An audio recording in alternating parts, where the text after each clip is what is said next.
أعوذ بالله من الشيطان الرجيم. بسم الله الرحمن الرحيم. اللهم صل على سيدنا ومولانا محمد صاحب التاج والمعراج والبراق والعلم، دافع البلاء والوباء والقحط والمرض والألم. اسمه مكتوب مرفوع مشفوع منقوش في اللوح والقلم. سيد العرب والعجم، جسمه مقدس معطر مطهر منور في البيت والحرم.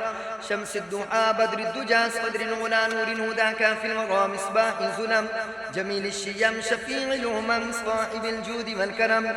والله عاصمه وجبريل خادمه والبراق مركبه والمعراج سفره وسدرة المنتهى مقامه. وقاب قوسين مطلوبه والمطلوب مقصوده والمقصود موجوده. سيد المرسلين خاتم النبيين شفيع المذنبين أنيس الغريبين رحمة للعالمين راحة العاشقين مراد المشتاقين شمس العارفين سراج السالكين مصباح المقربين محب الفقراء والغرباء والمساكين. سيد ثقلين نبي الحرمين إمام القبلتين وسيلتنا في الدارين صاحب قاب قوسين محبوب رب المشرقين ورب المغربين.